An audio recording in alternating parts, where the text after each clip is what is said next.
Vamos a dar comienzo a la sesión, entonces, si os parece. Al final tenemos 4 comunicaciones. La de José Antonio Batista, la de Baru Jiménez, César Miramontes y Mario Duayer y Paulo Furtado. No sé si estáis todos presentes. Sí, soy José Antonio primero. Buenas tardes. Baru, ¿qué está? Estoy aquí. Ok. ¿Y César? ¿César Miramontes está? Sí, sí estoy, pero no escucho como muy bien. No sé si será mi conexión, pero bueno, voy a subir más mi volumen. Ok. ¿Y Mario está también o Paulo?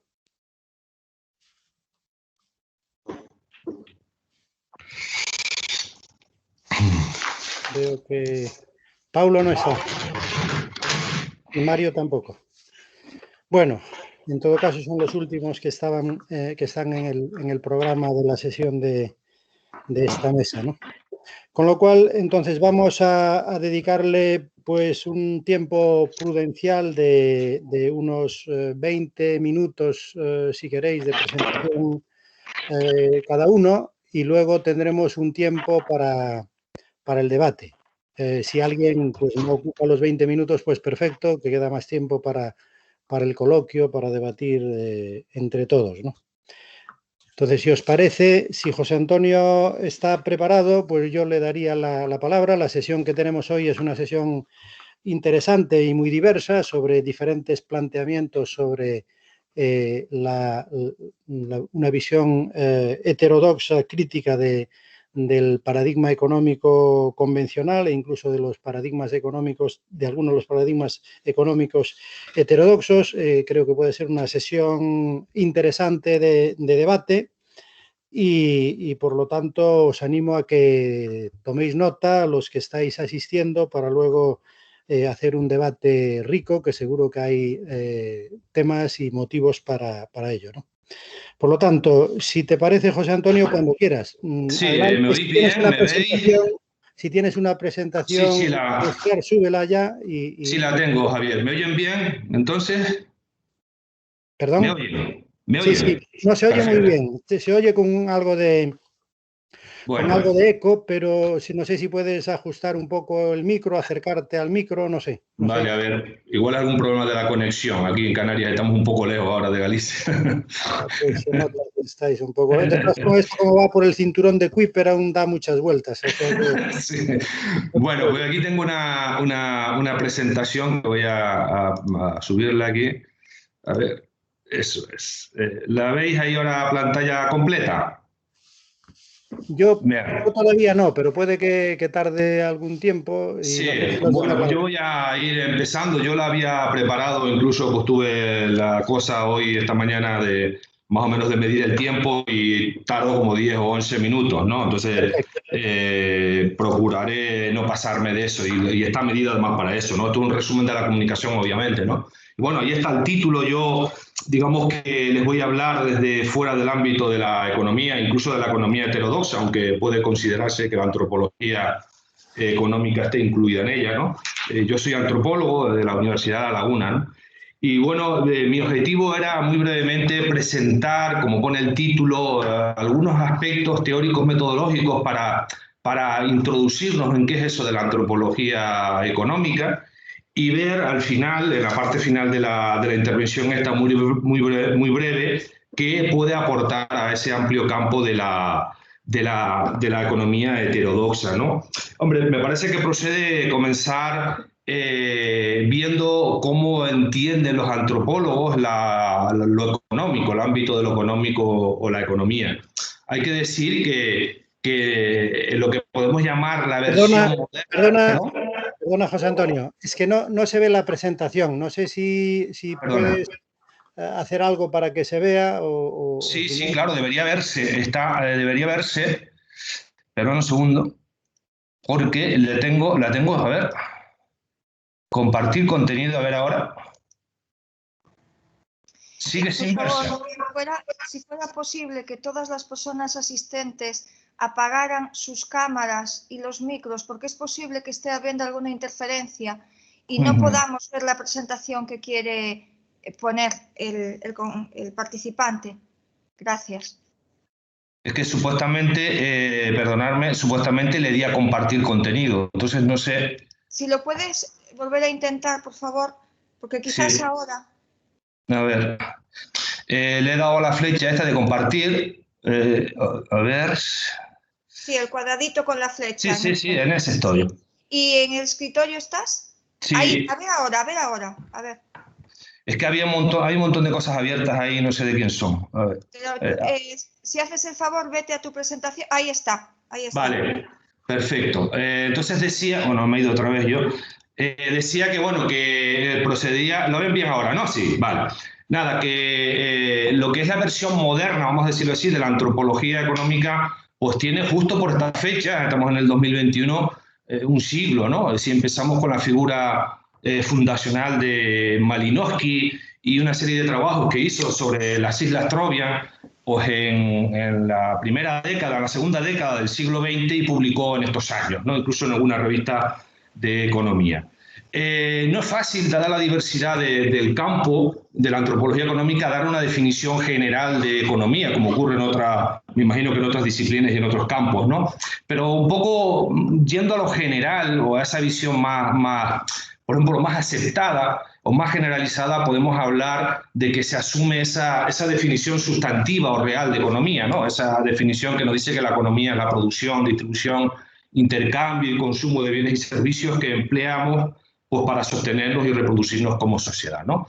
Siguiendo la tradición sustantivista de la antropología económica, que es la que tiene como padre a Polanyi, a Karl Polanyi, pues la economía viene a referirse, dicho brevemente, al sistema de sustento o aprovisionamiento de una sociedad. Esta sería, con muchos matices que ahora no viene a cuento, la definición que se aceptaría en antropología económica sobre eso que llamamos economía, ¿no? Ahora sí me gustaría pasar, porque sería un poco el núcleo de la presentación, en qué consiste, cuáles son las características principales del enfoque antropológico de la economía. Ocurre lo mismo que acabo de señalar ahora a la hora de definir economía para la antropología, ¿no? Digamos que la antropología es un campo, pese a que es un campo relativamente pequeño, tiene bastante diversidad. Digamos que los antropólogos y en general y los económicos en particular, como dicen algunos autores, son bastante libres, ¿no? Intelectuales bastante libres, con lo cual hay distintas corrientes teóricas, sin que exista, como ocurre por ejemplo en la economía, algo así como una corriente dominante u ortodoxa. Es más, incluso en algunos casos podemos distinguir ciertas corrientes que mezclan elementos de una y otra, ¿no? Con lo cual, lo que vamos a plantear ahora como características del enfoque o como rasgos del enfoque son, digamos, aquellos elementos que más o menos sin demasiada discusión, algunos más que otros sí es verdad que tiene más discusión, pero en general podíamos verlos como propios de ese enfoque, ¿no? El primer rasgo, yo creo que el más importante, es que se trata de un enfoque empírico y realista, hay quienes dicen naturalista, de las economías. Es decir, los antropólogos estudian las economías realizando investigaciones sistemáticas pues, de los sistemas económicos de distintas comunidades y sociedades estudiadas en su funcionamiento real. Eso quiere decir, como saben, pues que no son muy proclives a los métodos experimentales ni tampoco a los grandes desarrollos teóricos, ¿no? Sino más bien a los estudios de caso, ¿no? En segundo lugar, otro rasgo muy importante, podemos decir que es un rasgo definitorio, ¿no?, de la antropología social, y en este caso económica, obviamente, es lo que llamamos nosotros el enfoque transcultural y comparativo, ¿no? Es decir, la antropología a lo largo de su historia, aunque es verdad que empieza con las mal llamadas sociedades primitivas, la verdad que a lo largo de toda su historia se ha ocupado de todo tipo de sociedades y cada vez más de las sociedades industriales y postindustriales, ¿no? Con lo cual decimos que la transculturalidad es fundamental. Y en el caso de la antropología, además, constituye una premisa básica por una razón sencilla, ¿no? Los antropólogos y las antropólogas dicen que no podemos entender eso, que es la sociedad humana, pues partiendo de estudiar una sociedad que generalmente es la nuestra. Es decir, los economistas han estudiado la sociedad occidental, los sociólogos lo mismo, los politólogos lo mismo, etcétera, etcétera, ¿no? En tercer lugar, el enfoque holístico, esto ya es más conocido, esto es muy común en otras disciplinas, incluida la economía heterodoxa, y es bueno, pues nosotros entendemos que la economía, siguiendo esa idea de Polanyi y otros autores, y algunos antropólogos mucho anteriores a Polanyi, es algo que está incrustado en la sociedad, en la cultura y a su vez en un medio ambiente concreto, ¿no? Por lo tanto, es algo multidimensional, muy complejo, con lo cual entendemos desde la antropología que no se puede estudiar eso que llamamos económico separándolo del contexto social y cultural. De hecho, muchos antropólogos incluso dicen que no existe algo así como propiamente económico, ¿no? Aunque varía según las sociedades. Cuarto lugar, y sigo así rápidamente, el enfoque es cualitativo, es decir, para la antropología, más que esa obsesión por cuantificar y análisis cuantitativos, etcétera, etcétera, lo que nos interesa es básicamente comprender, entender en toda su profundidad los fenómenos sociales o los fenómenos económicos, ¿no? No es que la cuantificación no exista, de hecho existe, ni que sea irrelevante ni nada por el estilo, pero sí que es verdad que nosotros, digamos, incidimos más en los enfoques cualitativos. Es que nuestra forma de trabajar, de hecho, es más cualitativa que cuantitativa. En quinto lugar, la importancia que damos a la perspectiva EMIG, esto es un término más técnico de la antropología. EMIG es la perspectiva del actor social, ¿no? Los antropólogos, obviamente, como los sociólogos y los economistas, trabajan hablando con personas, preguntándolas, encuestándolas, etcétera, ¿no? Lo que ocurre es que la antropología, los individuos, las personas, los sujetos económicos reales son más que suministradores de información. Y en muchos casos para nosotros, es verdad que esto depende más de las ramas, de unas ramas que de otras dentro de la propia antropología, pero en general podemos decir que para los antropólogos es muy importante el punto de vista, las opiniones, los discursos, las ideas, las argumentaciones, etcétera, que tienen los no expertos sobre la economía, ¿no? En economía hay cierto movimiento en esta línea y he leído por alguna cosa por ahí de eso que se llama fall economics o algo así como economía popular, ¿no? Pero bueno, esto lo vienen haciendo los antropólogos desde hace bastante tiempo, ¿no?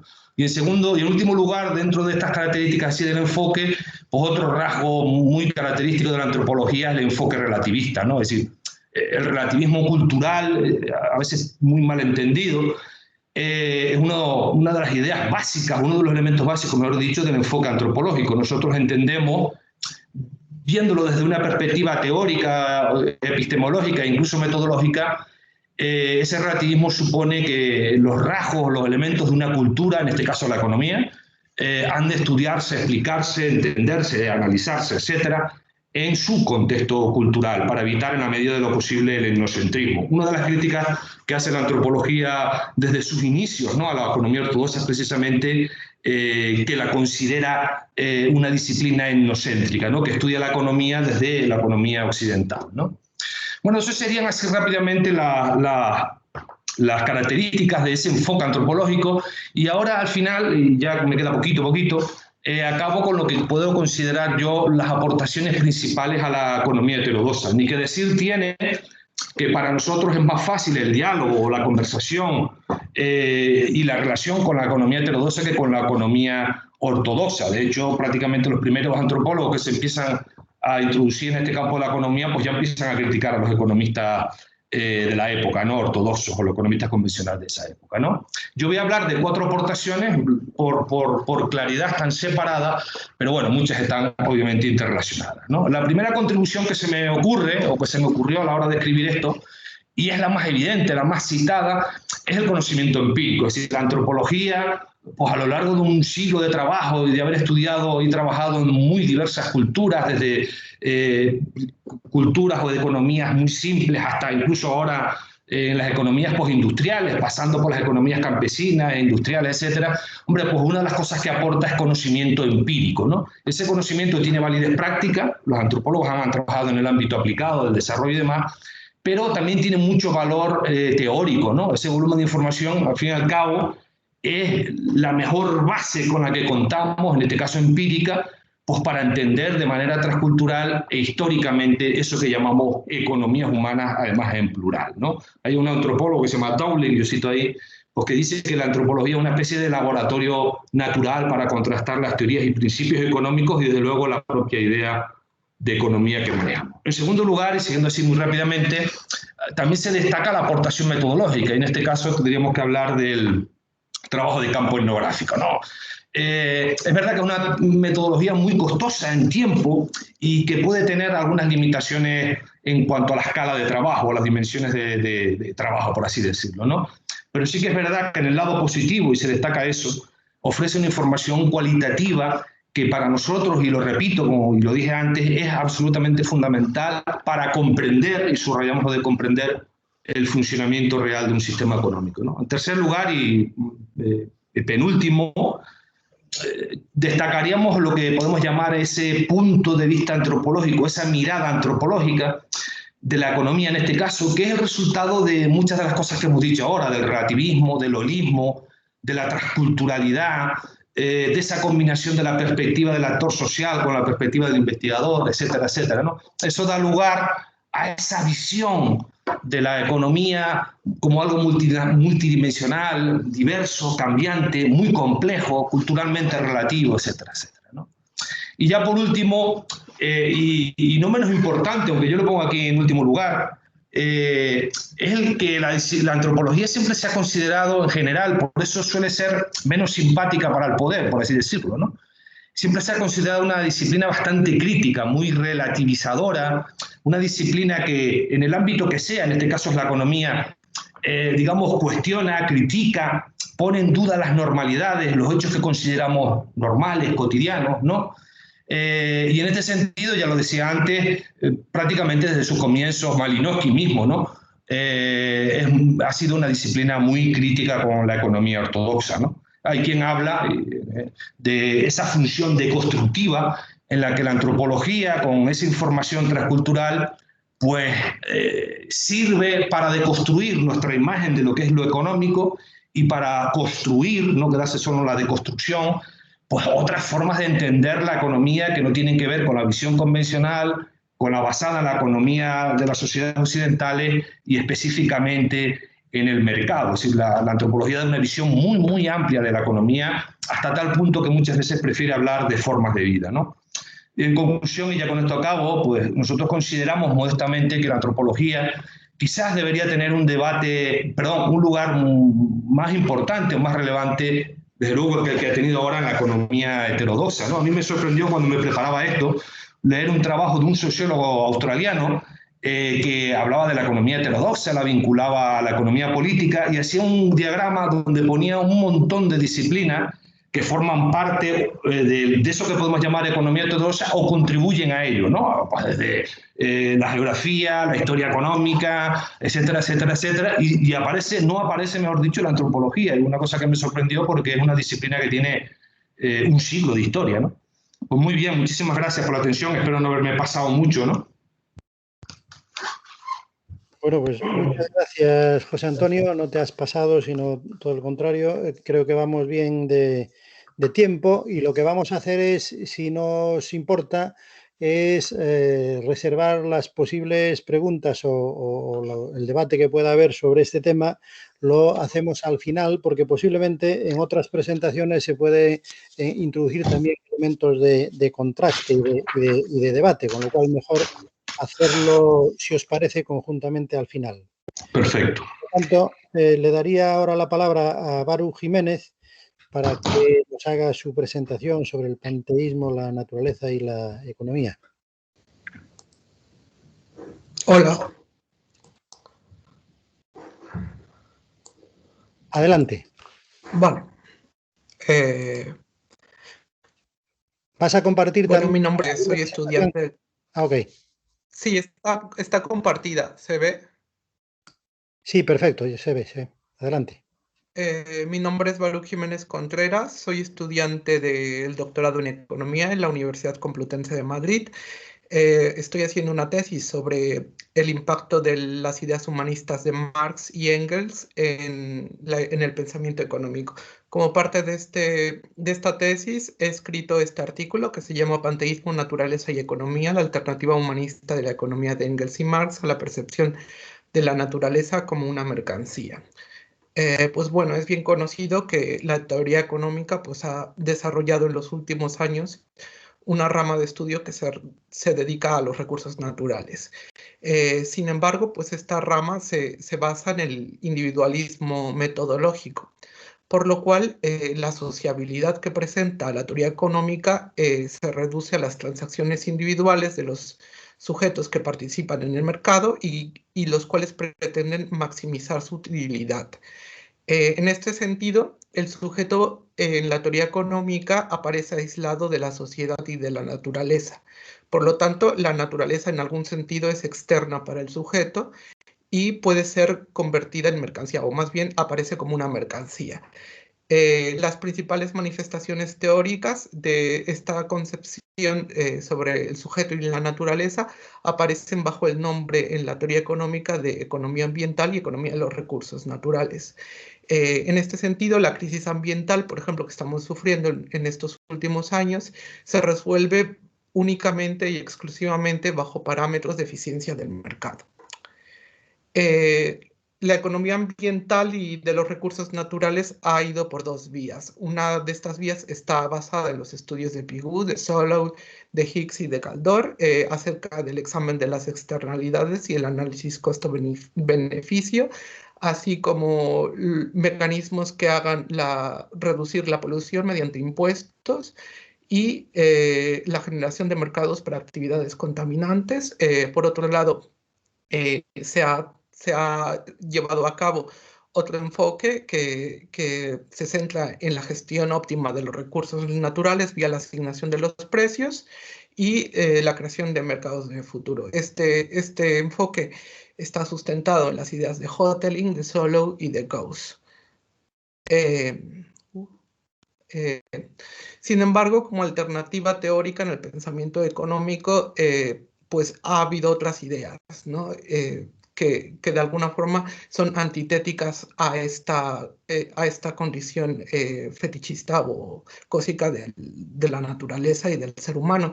En este caso voy a presentar la concepción de la naturaleza en Engels y Marx como una alternativa teórica a este enfoque. Mi objetivo es que es mostrar que en esta concepción de la naturaleza en Engels y Marx se mantiene un trasfondo panteísta, ateo y no fetichista, caracterizado porque el sujeto humano concreto y la naturaleza concreta forman parte de la misma totalidad histórica. Pues este enfoque es caracterizado principalmente por resaltar la importancia de la naturaleza y del ser humano como parte de ella en la obra de Engels y Marx y presentar una alternativa viable pues, a la crisis que estamos viviendo. La idea del panteísmo es una idea que proviene del ámbito religioso, como tal no la plantea Marx, pero existen en Marx algunas otras ideas que provienen del ámbito religioso, como la idea de la alienación, el fetichismo de las mercancías, la acumulación originaria del capital y la fórmula trinitaria del capital-ganancia. Este análisis es muy fructífero porque va a denunciar la cosificación del ser humano y de la naturaleza y pues va a proporcionar una solución a la crisis ambiental que no se centra en los mecanismos de mercado. Las raíces filosóficas de este panteísmo se encuentran principalmente en Hegel. Hegel como tal, su desarrolló un sistema filosófico basado en el conocimiento del absoluto. Esta idea del absoluto o de la totalidad es asumida como una idea, como una entidad muy elevada y pues puede ser asimilado como el Dios, como parte de un Dios en Hegel. Sin embargo, lo absoluto no es algo exterior para Hegel, sino que forma parte de la propia conciencia humana y, por lo tanto, en este sentido, la naturaleza es entendida como lo absoluto en su externalidad inmediata. En este sentido, el mundo natural o la naturaleza puede ser asimilado por los sujetos y por ello es calificado como racional. Y esto forma parte pues, de un proceso pedagógico continuo que el sujeto humano emprende para conocer la idea de lo absoluto. Los jóvenes hegelianos no estaban de alguna forma muy de acuerdo con este conjunto de ideas abstractas que había presentado Hegel, pero sí estaban de acuerdo con el método dialéctico.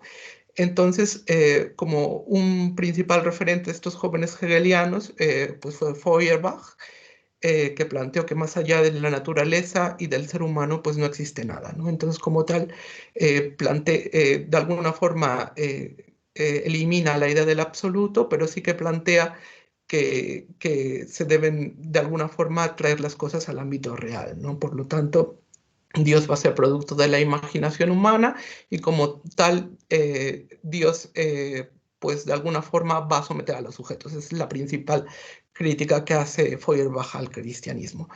De alguna forma se puede decir que Feuerbach se centra su atención totalmente en el ser humano y en lo sensible, y su visión puede ser calificada como un ateísmo sensualista.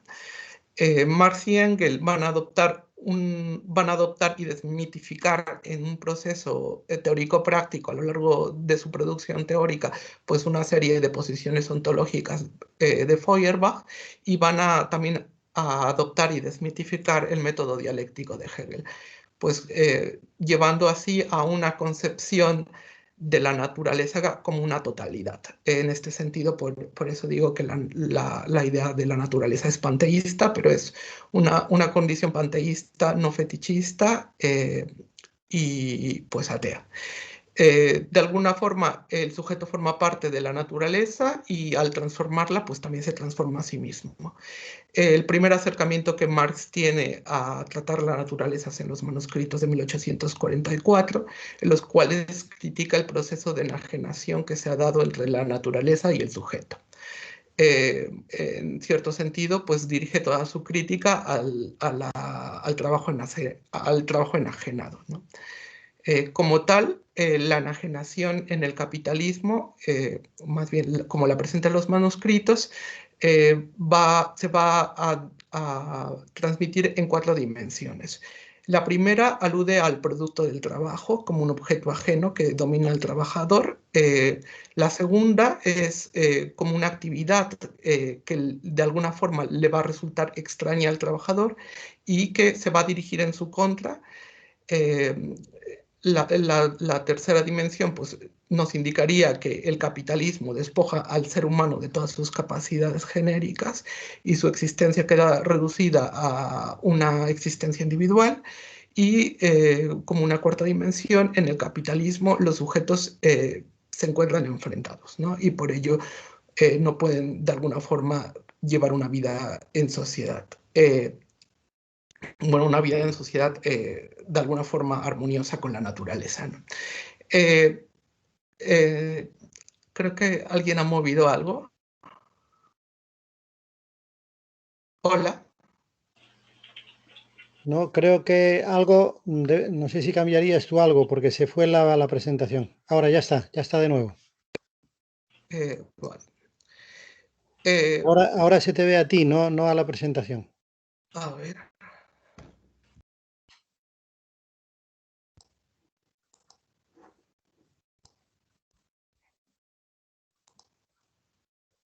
¿Ahora? Ahora sí. Pues bueno, en estos manuscritos, pues el principal resultado de investigación que obtiene Marx es que la propiedad privada es el resultado de la enajenación. Como tal, la propiedad privada al aparecer en el sistema capitalista indica que es un sistema cósico. De alguna forma la naturaleza y el ser humano están asumidos y constreñidos al papel de una mercancía, y toda esta serie de planteamientos pone en riesgo el vínculo vital que le permite existir al ser humano y a la naturaleza, porque como tal ambos pueden ser explotados. Por lo tanto, el objetivo de la propuesta marxiana es de alguna manera restablecer este metabolismo vital entre el ser humano y la naturaleza, interrumpido por el sistema capitalista de producción. Por lo tanto, pues la naturaleza y el sujeto van a tener un papel preponderante. Por eso es que lo he denominado panteísta. Como tal, en el Capital va a existir un análisis más complejo de este conjunto de transformaciones asociadas al sujeto humano y a la naturaleza y también a la sociedad como consecuencia del desarrollo del sistema capitalista. Uno de esos ejemplos se obtiene en el propio estudio de la mercancía, la cual nos indica que el sistema capitalista se caracteriza por una cúspide de la deshumanización de la naturaleza, porque separa al trabajo de su producción. El sujeto humano de alguna forma crea y concibe las mercancías, pero estas se vuelven en su contra, manifestando un carácter irracional en la producción capitalista. El capital, pues como todos sabemos, en el famoso capítulo 5 de la edición en castellano, refiere directamente al proceso de trabajo y su relación con la naturaleza. Por lo tanto, en el capital podríamos encontrar una versión renovada sobre el esbozo que hace Marx en los manuscritos, y que posteriormente asume como una filosofía de la praxis en las tesis sobre Feuerbach, sobre el naturalismo, sobre la igualdad del naturalismo con el humanismo o el humanismo con el naturalismo. Por lo tanto, pues encontramos en el Capital una denuncia humanista, porque el sujeto humano se subyuga a la obtención de la plusvalía, ¿no? De alguna forma, la hambruna de plusvalía que presenta Marx en el Capital revela un caos sistémico.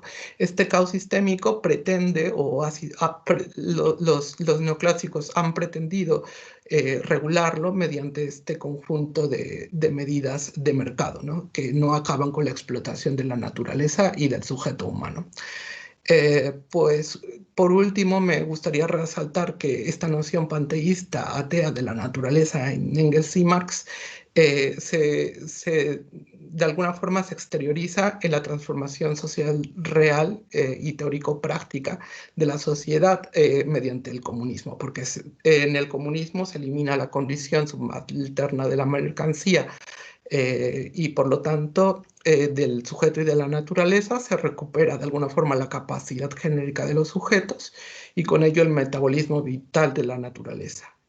Se hace un uso racional de los recursos naturales porque el sujeto es capaz de gestionar racionalmente estos, y por lo tanto también existe una realización ontológica de los sujetos que desarrollan su trabajo en un plano social y por lo tanto pueden asegurar su subsistencia y al mismo tiempo la subsistencia de la naturaleza.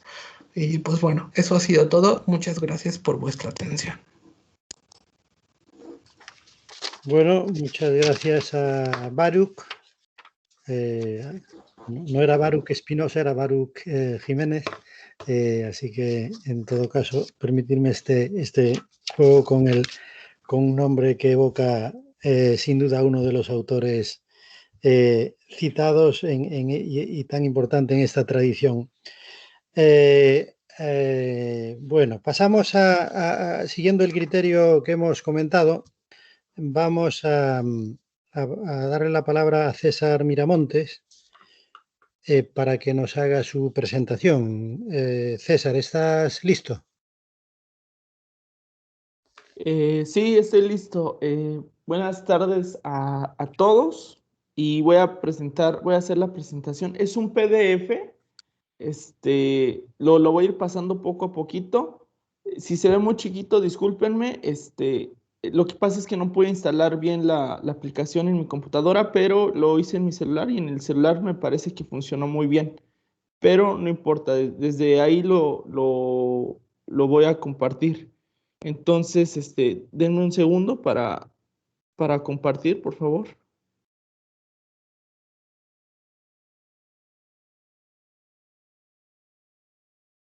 Listo, sí se ve, ¿verdad?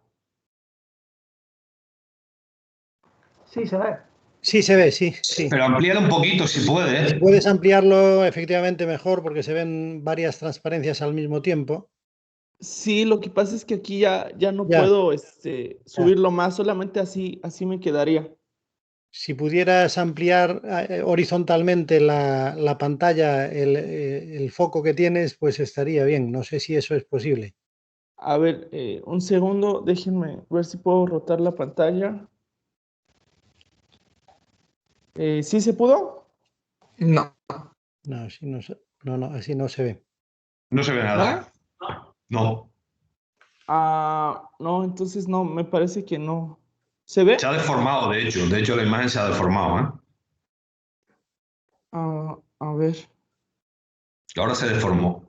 Voy a dejar de compartir tantito y a ponerla otra vez.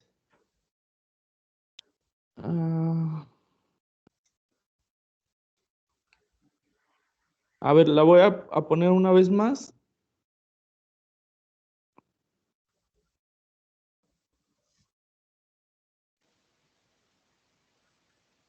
No, al Vale, parecer... ahora sí. Ahora sí, otra no, vez se puede ver. ok, ya al parecer ya no lo puedo hacer más grande, discúlpenme, pero bueno, Bueno, voy se a ve. comenzar En todo caso, adelante porque se ve. Se ve. O sea Sí, que... voy a comenzar para ya no agotar el tiempo. Bueno, la ponencia que les voy a presentar esta tarde se llama Una crítica de suficiencia a la teoría neoclásica respecto al fenómeno de la desigualdad. Y bueno, mi nombre es César Mirafontes de la Rosa, yo estudio el doctorado en Ciencias Económicas en la UAM Xochimilco, en México. En principio, quiero presentar mi objeto de estudio, ¿no? Que es la desigualdad económica. ¿Cómo es que se ha tratado digamos, en la teoría? Bueno, en principio hay que recordar que la desigualdad económica se refleja en dos variables, ¿no? En principio en el ingreso y luego en la riqueza. Estas dos son, pues, dos variables económicas, dos magnitudes que nos van a dar cuenta de la desigualdad, y en principio es el ingreso, pues se define como una variable flujo que refiere a las remuneraciones del trabajo y del capital, y la riqueza refiere a una variable stock, en el sentido de que es capital acumulado y capital apropiado. Por ahí presento algunos datos sobre la desigualdad, no me voy a detener en ello, voy a avanzar un poco más para hacer un poco breve la presentación, pero digamos estos datos los pueden ver en las memorias que salgan. ¿Cuál es la pregunta de investigación que yo me hago? Bueno, en principio parto del hecho de que existe un problema de desigualdad profundo que no ha podido solucionar la teoría convencional o la teoría ortodoxa o neoclásica, como le quieran llamar. A partir de ahí yo me hago la siguiente pregunta. Si el esquema de análisis económico de la teoría ortodoxa goza de suficiencia precisamente para explicar la desigualdad y por ende partir de ella para generar soluciones que le den alivio o digamos que de alguna manera la atenúen. Y dentro de esta pregunta de investigación yo tengo una hipótesis. Parto del hecho de que esta teoría ortodoxa o neoclásica se comporta como un sistema deductivo, es decir, sus conclusiones están atadas a las premisas de las cuales parte o a las hipótesis de las cuales parte. Ahora bien, ¿qué sucede aquí? Justamente para que se cumpla este sistema deductivo, hay que generar ciertos principios, ciertas hipótesis que son ad hoc y resolver la problemática que se plantean. Y en general, ¿cuál es esta problemática que se plantea la economía ortodoxa? Pues es encontrar un sistema de precios de equilibrio o un vector de precios de equilibrio.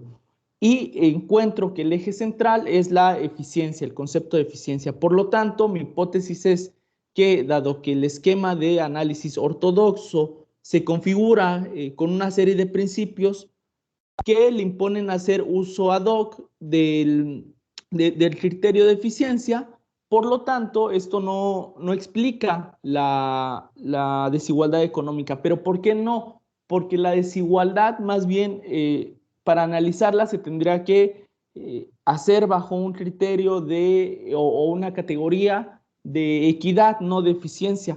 Y justamente ahí es en donde se encuentra el problema, ¿no? Que la eficiencia y la equidad no pueden ir juntas, porque una distribución económica que es eficiente no precisamente es equitativa, y una distribución económica que es equitativa tampoco puede ser eficiente. Entonces ahí se encuentra un problema, ¿no? Que es en el marco de análisis.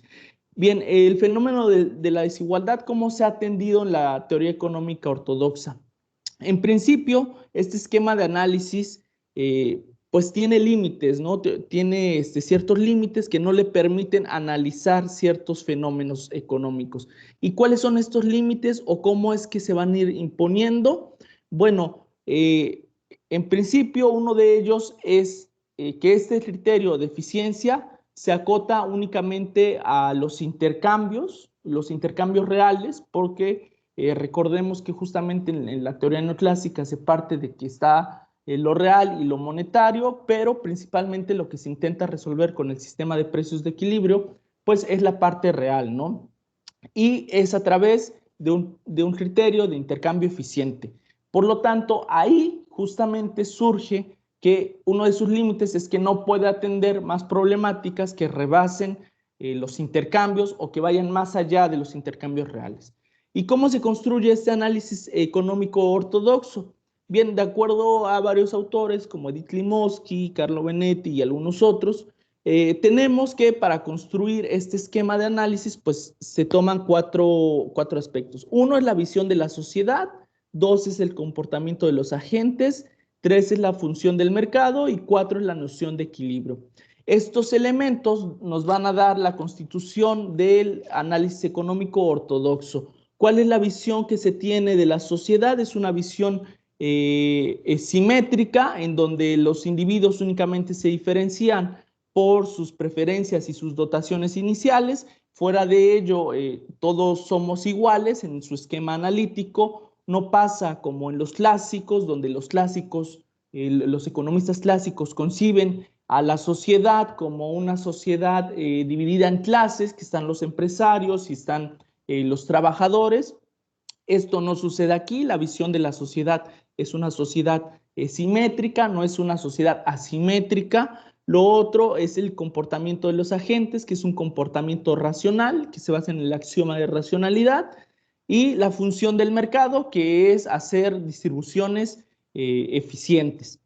Y finalmente el concepto de equilibrio, ¿no? Que el concepto de equilibrio se basa en asignaciones de producción y en asignaciones de consumo, por un lado, que maximizan una función de producción y por otro lado, que maximizan una función de utilidad.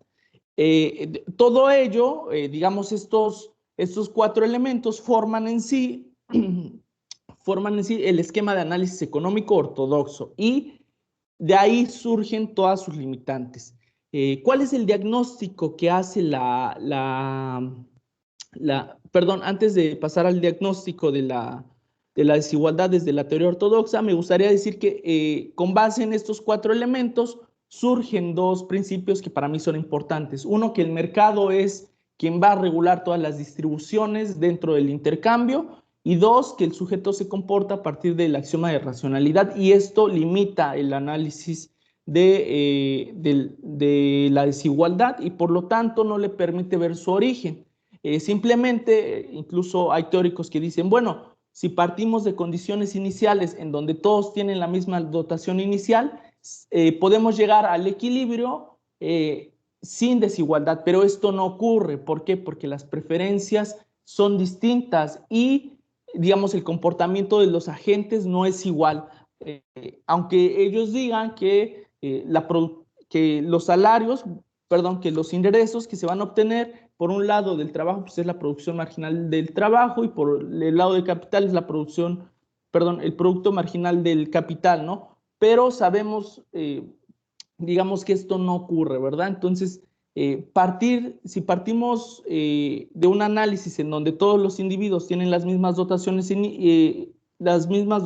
iniciales iguales, esto no nos asegura que la desigualdad no exista, porque existen otros factores que inciden dentro de la dinámica económica que generan la desigualdad. ¿Y cuál es el diagnóstico que se ha hecho? Bueno, en principio son dos diagnósticos, ¿no? Que la desigualdad se debe a fallas de mercado.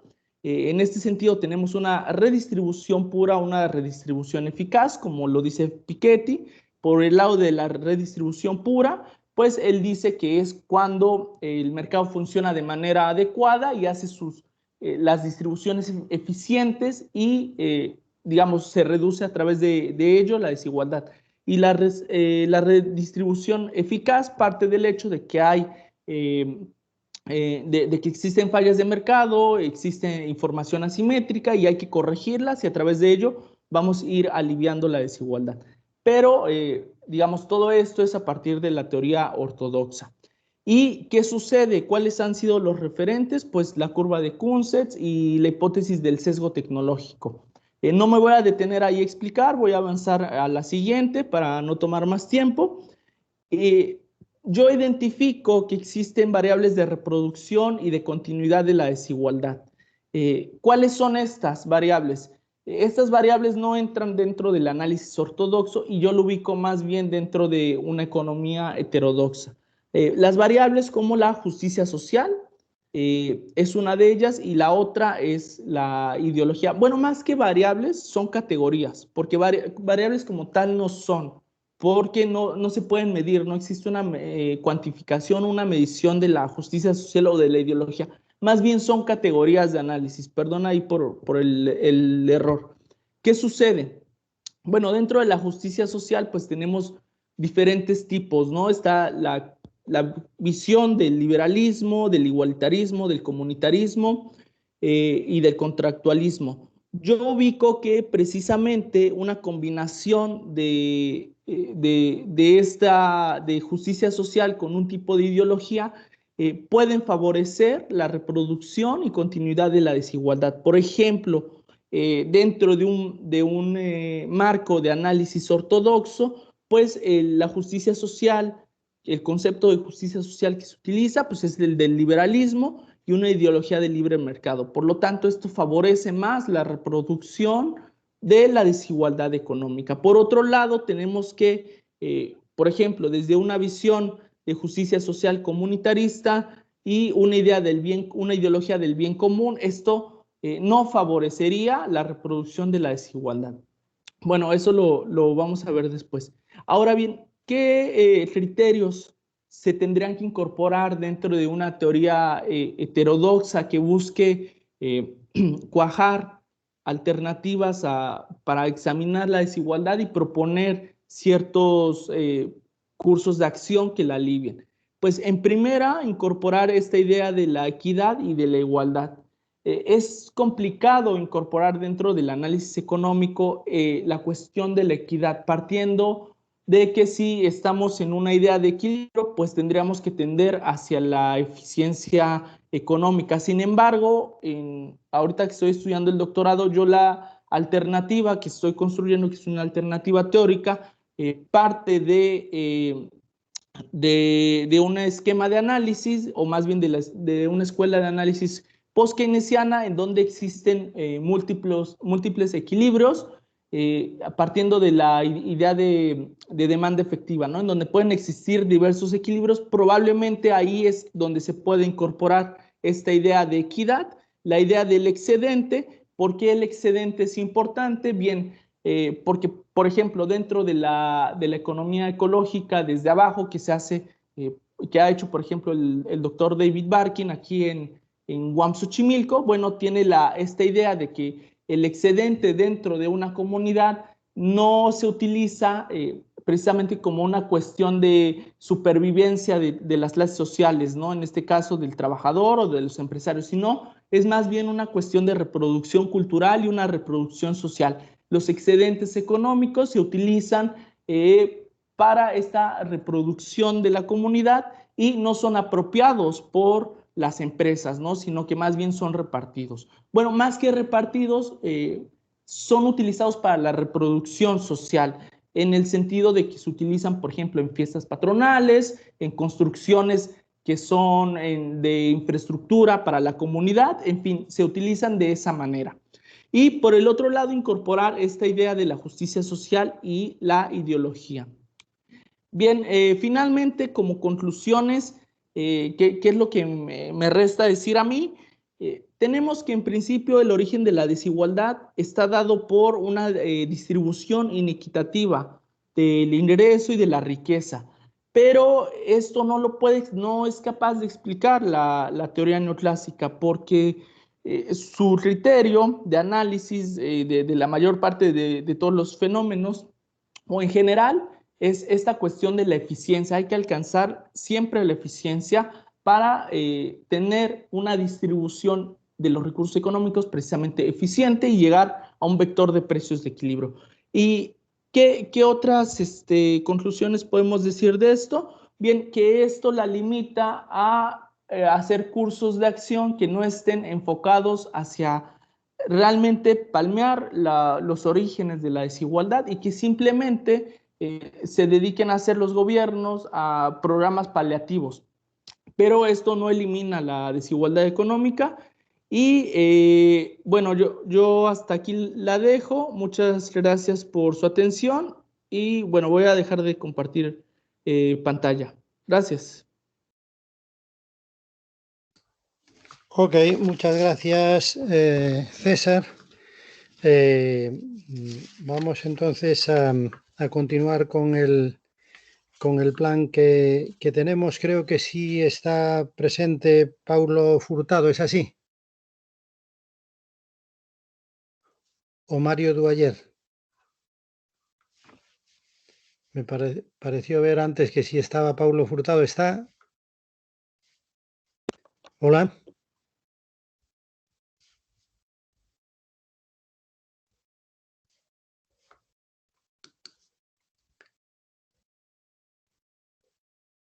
Hola, Paulo.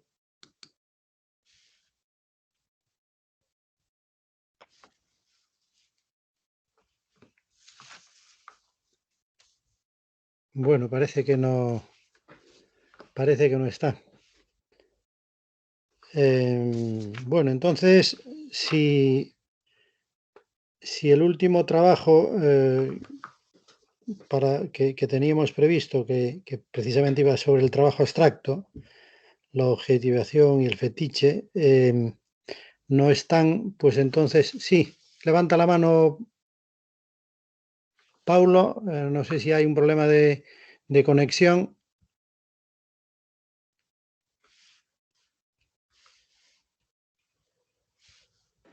Sí. Sim, você me ouve agora? Sí, ahora se escucha, sí. Ah, sim, sim. Muito obrigado. Boa tarde, boa noite a todos. Moi boa tarde para você. Bon Sim. día para você. Sim. Estamos entón á espera da súa presentación. Sim, claro. Por favor, só me diga quantos minutos eu terei de exposição. Confirme, por favor. 15, 20 minutos. Muito obrigado, sim. Eu peço desculpas aos colegas, mas vou falar em português. Tentarei falar despacio para que me compreendam. Em primeiro lugar, gostaria de dizer que esse artigo foi escrito por mim, por Mário Duayer. Infelizmente, o meu colega e amigo não pôde participar do encontro, porque, acometido do Covid-19, ele nos deixou no início desse mês. Então, é com grande tristeza que aqui me apresento por conta dessa perda. Mas vou apresentar o trabalho, o texto, conforme o combinado. Esse material tem por título Trabalho Abstrato, Objetivação, Alienação, Ré e Fetiche, Marx, lido por Paul Stone. A ideia do artigo é apresentar, de forma ainda que introdutória, a leitura oferecida pelo historiador canadense Moshe Paul Stone a respeito da teoria do valor do Marx. Nos parece que Paul Stone oferece uma proposta de reconstrução do pensamento de Marx a partir da demonstração da centralidade do trabalho determinado por mercadorias na sociedade do capital. Portanto, da centralidade do valor enquanto eixo em torno do qual se organiza a sociedade do capital e somente ela. Desse modo, essas categorias, trabalho produtor de mercadoria e valor, são o centro da crítica de Marx e a emancipação humana, para Marx, só pode ocorrer em relação ao trabalho determinado por mercadoria e ao valor, posto que a dominação específica da sociedade do capital é uma dominação abstrata, e não exatamente uma dominação de classe, ou não exatamente, ou no seu nível mais crucial, uma dominação pessoal.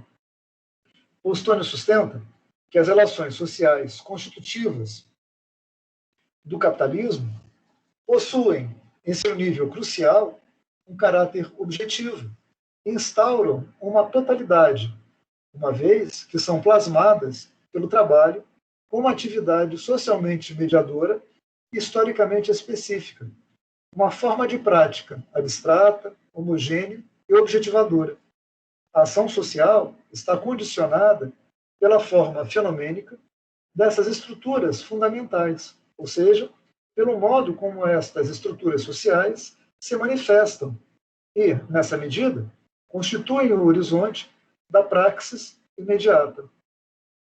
Daqui se pode inferir que a teoria crítica de Marx representa a análise complexa da determinação recíproca de sistema e ação na sociedade capitalista. Crítica essa que prescinde de postular uma oposição metafísica entre o sistema e a ação, posto que ambos, sistema e ação, são apreendidos como formas polares determinadas da vida social sob a lógica do capital.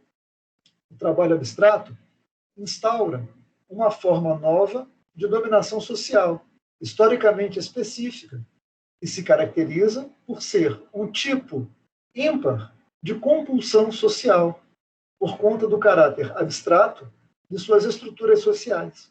Essa forma de dominação não está fundada em qualquer pessoa, classe ou instituição, mas resulta da natureza das formas sociais estruturantes da sociedade capitalista, constituídas por formas determinadas de prática social. A sociedade, assim formada, como se fosse um outro, independente, abstrato e universal, se contrapõe aos indivíduos sobre os quais exerce uma compulsão impessoal. No capitalismo, a atividade do trabalho é objetivadora e externalizadora, além de reflexivamente autogerada. E isso só ocorre na sociedade moderna, na sociedade capitalista. Para diferenciar estranhamento, alienação de objetivação, Postone relembra que, para Marx, a objetivação em produtos não precisa ser necessariamente alienante. Marx já criticara Hegel por não distinguir estranhamento e objetivação. Postone oferece uma interessante contribuição para distinguir estranhamento e objetivação. Ele se ocupa dessa distinção na sociedade capitalista. Nela, o trabalho é determinado por mercadoria. No entanto, se a análise parte de uma concepção transhistórica de trabalho, a diferença entre alienação e objetivação só pode ser extrínseca à atividade objetivadora. Sob essa ótica, a capacidade dos produtores imediatos se apropriarem ou não do seu trabalho e dos seus produtos constitui uma explicação do caráter extrínseco da alienação. Em uma palavra, o sujeito objetiva, mas o seu produto, o que foi objetivado, posto como objeto, não pertence a ele, o sujeito produtor, mas a um outro indivíduo. Nesse caso, o que explica a alienação é a capacidade ou não do produto do trabalho, que consiste em um fator externo à atividade do trabalho enquanto tal. Postone não concorda com essa interpretação e defende que nos escritos maduros de Marx, em particular nos Grundrisse e no Capital, o estranhamento está associado ao duplo caráter das mercadorias. Nesse caso, o estranhamento seria intrínseco à própria natureza do trabalho como categoria socialmente mediadora. Tal função mediadora abre aspas, né? Em português, comillas, em espanhol. É uma citação, uma cita de Postone. Externalizada. Tal função mediadora é externalizada como esfera social abstrata, independente, que exerce uma forma de compulsão pessoal sobre as pessoas que a constituem. O trabalho no capitalismo dá origem a uma estrutura que o domina. Essa forma de dominação reflexiva, autogerada, é alienação. Fim da citação.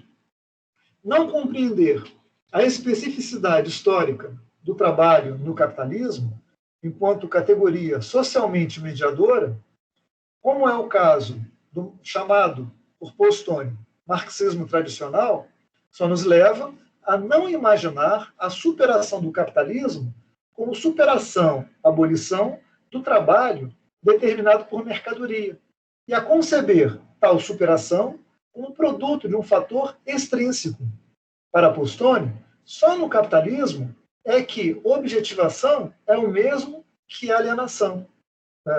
Eu não sei se eu ajudo os que me ouvem, mas aqui eu creio que em espanhol seja enajenación, o que eu chamo aqui de alienação. Uma nova citação de Postone. Diz Postone: objetivação é de fato alienação se o que o trabalho objetiva são relações sociais. Fim da citação. Em outras palavras, tal identidade no capitalismo entre objetivação e alienação nada tem a ver com o que se passa com o trabalho concreto e com os produtos concretos desse trabalho. Pode-se concluir que, se a identidade entre objetivação e alienação no capitalismo é da natureza do trabalho, dessa formação social, tal identidade não é natural, mas é histórica e, portanto, superável. A dominação social abstrata específica do capitalismo é marca da estrutura constituída pelo trabalho estranhado. Por essa razão, não é possível identificar o trabalho determinado por mercadoria com a opressão ou a exploração. No capitalismo, o próprio trabalho, como atividade socialmente mediadora, objetiva as relações sociais, que, estranhadas, implicam uma compulsão social abstrata. Chegamos a uma conclusão trivial.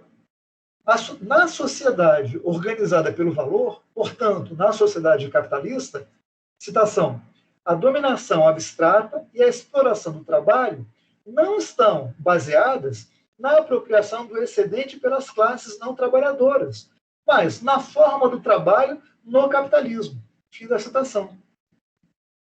Pois consideremos que em formações que antecederam ao capitalismo ocorria a apropriação de excedente por possuidores ou proprietários não trabalhadores. No entanto, não havia dominação abstrata, pois o trabalho, nesse caso, era somente trabalho concreto, trabalho útil, e não objetivava as próprias relações sociais. Somente na sociedade capitalista é que o trabalho, determinado por mercadoria, objetiva a própria relação social. O laço social entre nós, humanos, se dá através das objetivações do nosso trabalho, ou mais precisamente, através daquela forma autonomizada do valor de troca, que é o dinheiro. Daí Marx dizer, nos Grundrisse, que os laços sociais, nós humanos, carregamos nos nossos bolsos, sob a forma de dinheiro. Já sabemos que o trabalho, como atividade social mediadora, constitui uma estrutura de dominação abstrata. Entretanto, o caráter social dessa estrutura de dominação social aparece como natural, e não como uma forma social de estrutura e dominação. A especificidade histórica e social da estrutura de dominação fica escondida, velada, porque a forma da necessidade social, que é a valorização do valor, opera na ausência de qualquer tipo de dominação, seja direta, pessoal ou social. Em síntese, tendo em vista que a compulsão de valorizar valor implícita nessa estrutura em pessoal e objetual, ela, a estrutura e a dominação, não parecem ser sociais. Além disso, como o caráter historicamente específico do trabalho no capitalismo, que é, ao mesmo tempo, um trabalho útil e trabalho abstrato, como esse trabalho é subsumido à natureza universal do trabalho, como trabalho útil concreto, há uma realimentação da subsunção pelo caráter histórico específico do trabalho no capitalismo ao trabalho universal. Ou seja, como a especificidade histórica do trabalho produtor de mercadorias fica escondida, encoberta, o tipo de necessidade social nele envolvido, valorizar valor, se confunde com o trabalho em geral. Em outros termos, o caráter universal do trabalho apaga, esconde o que é historicamente específico, o que é particular da sociedade do capital. O trabalho, enquanto metabolismo ser humano-natureza, é a condição da existência da humanidade e, por conseguinte, envolve um tipo de necessidade, compulsão social. Considerando que o caráter universal do trabalho esconde o caráter particular do trabalho no capitalismo, temos que a necessidade historicamente específica, valorizar valor, se converte na necessidade histórica, confundindo a compulsão social de garantir a existência humana com a produção de valores de uso, portanto, trabalho útil concreto, com a compulsão social abstrata de valorizar valor. Essa, a compulsão de valorizar valor, aparece, então, como transhistórica, e tal situação acaba funcionando como legitimação ideológica da formação social capitalista. Bom, eu tentei fazer aqui um pequeno resumo do nosso artigo. Naturalmente, abordamos mais temas e mais desenvolvimentos ao longo do texto. Mas eu imagino que, como pequena introdução à nossa temática, à nossa discussão, esse trecho que aqui eu apresento cumpre o seu papel.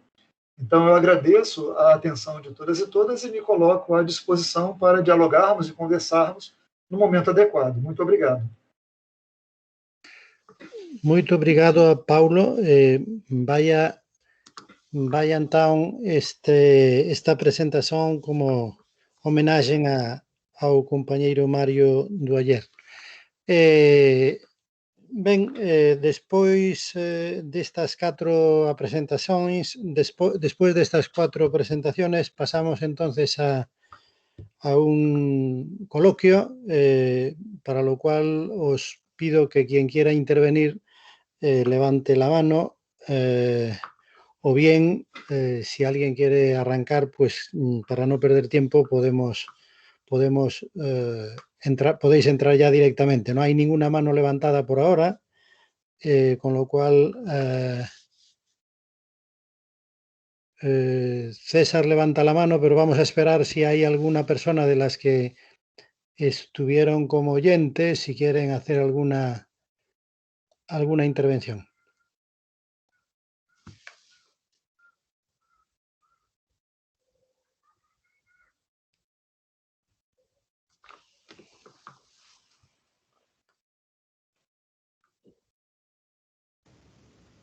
Sí, ya también. Bueno, son, como habéis visto, son 4 comunicaciones que tienen obviamente temáticas muy diversas, muy diferentes entre sí, y nos sitúan en paradigmas teóricos diferentes, pero yo creo que hay también temas que pueden ser transversales, con lo cual puede haber preguntas o intervenciones relativas a alguna comunicación en particular o reflexiones de carácter más general. ¿Alguien quiere abrir fuego entonces?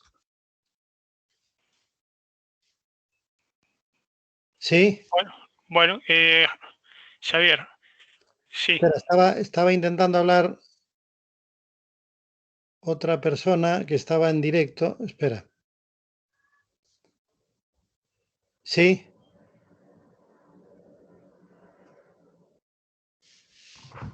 ¿Quién era? Luca.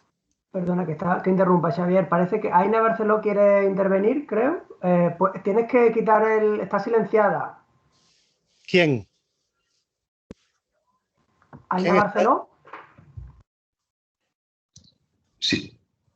Sí, Aina tiene el micrófono cerrado, ¿eh? Tiene el símbolo del micrófono cerrado. No se le oye. ¿Pero quién? ¿Ya está? ¿Quién es? Ahora sí. Alfonso Barceló está inscrito, mi hija me inscribió porque yo estoy viejecito. Hola Alfonso, me alegro de verte y de verte todavía tan bien. Sí, no hombre, bastante estropeado, pero bueno, todavía un poco con ganas de batallar en ámbitos en los que me encuentro, por un lado a gusto y otros a disgusto.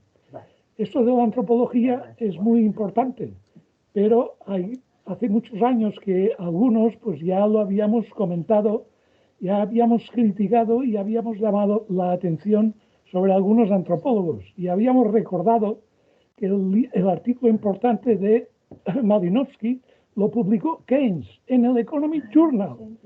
Esto es la revista de economía más famosa de la época, 1930. Por lo tanto, que no se puede decir que los economistas no se han preocupado. Lo que sí es verdad es que los economistas de hoy, en general, no tienen ni puñetera idea de antropología económica. Y es un asunto sobre el cual, para mi tesis doctoral, estuve curioseando durante 2 años con gran placer. Por lo tanto, me considero simplemente un aficionado de segunda o tercera categoría, pero capaz de discutir a los antropólogos ciertas cuestiones sobre, por ejemplo, el relativismo, o sobre lo cualitativo, o sobre, en fin, muchas otras cuestiones. Yo simplemente creo que ese tipo de cuestiones hay que tratarlas mostrando que la visión sustantivista es muy superior a la visión formalista de la economía convencional, pero intentando poner de manifiesto la ventaja de los que se hayan estudiado o hayan curioseado en el campo antropológico. Si no, aquí no se convence a nadie. Y un poco la crítica a las otras 2 intervenciones estaban orientadas en este sentido. No tiene, creo yo, ninguna fuerza pedagógica, didáctica o crítica andar con discursos donde fundamentalmente se hace retórica metafísica y escolástica.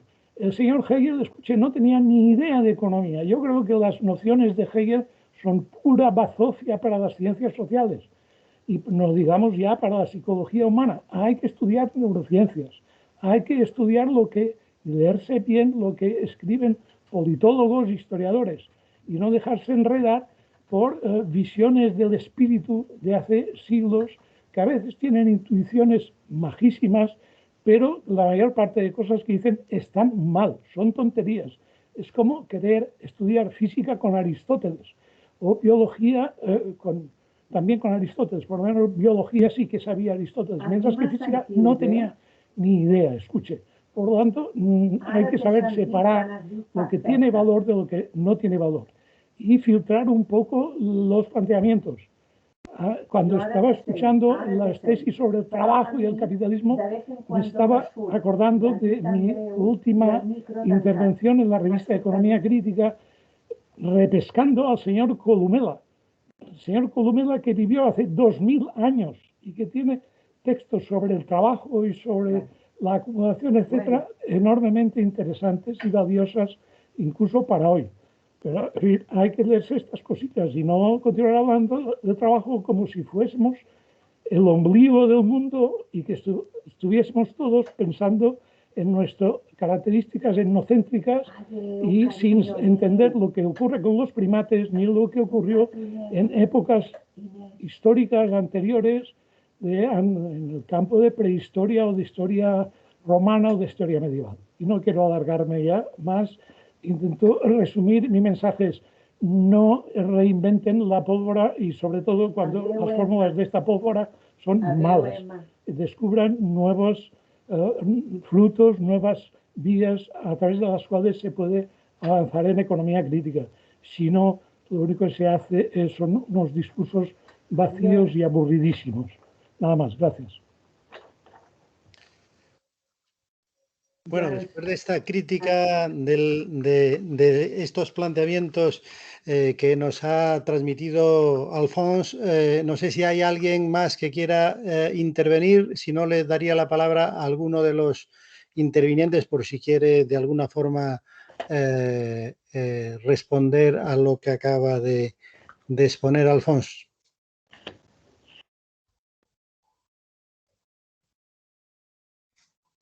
¿Alguien más? Sí, yo quería intervenir al hilo de lo que había comentado el profesor Barceló, pero veo que hay palabras anteriores, ¿no? Entonces no quería colarme en eso.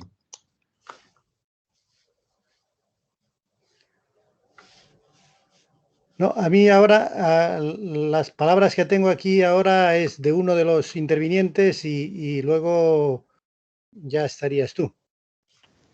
O sea que Sí, intervengo. Entonces, yo muy breve, ¿no? Agradecer la intervención al profesor Barceló. Es un gusto cuando, de verdad, ¿no? Cuando alguien fuera de la academia, entiéndase, los antropólogos, el mundillo este pequeño de los antropólogos, pues nos cita, ¿no? Y tiene en cuenta, ¿no? A lo que han hecho los antropólogos. Efectivamente, es decir, en esos inicios de lo que se llama la antropología social moderna, de la antropología económica, curiosamente, Malinowski, Raymond Fer, que era discípulo suyo, escribían en revistas económicas de primer nivel. De hecho, Malinowski era catedrático de antropología en la Escuela Económica de Londres, ¿no?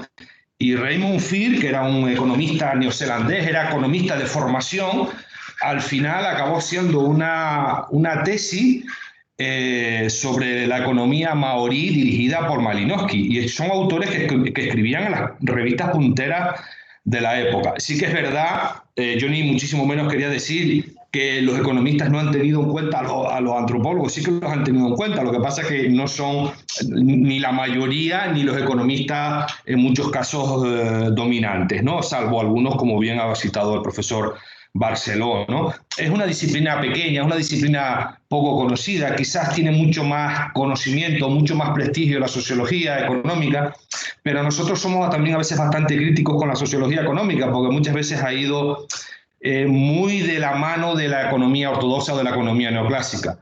En cambio, la antropología, salvo la corriente formalista, como ha nombrado muy bien el profesor Barceló, los enfoques sustantivistas, que sería el institucionalismo en economía, el viejo institucionalismo, los enfoques marxistas, etcétera, etcétera, son corrientes que se han opuesto a la economía ortodoxa, es decir, en múltiples cuestiones, desde la perspectiva, el enfoque, la metodología empleada, en fin, un montón de cuestiones. Y hombre, no podemos olvidar, ya con esto acabo mi intervención, que al fin y al cabo, como los antropólogos repetimos una y otra vez, hablamos de economías humanas o de formas de vida. Y eso tiene muchas implicaciones, pero entre otras, que eso tiene a veces poco que ver con lo que entendemos por economía en Occidente y por lo que se entiende por economía en las facultades de economía. Ya no digamos las de contabilidad y finanzas y todo este tipo de cuestiones, ¿no? Pero bueno, ahí seguimos unos pocos pues tratando de difundir este trabajo, esta perspectiva de la antropología económica. Muchas gracias.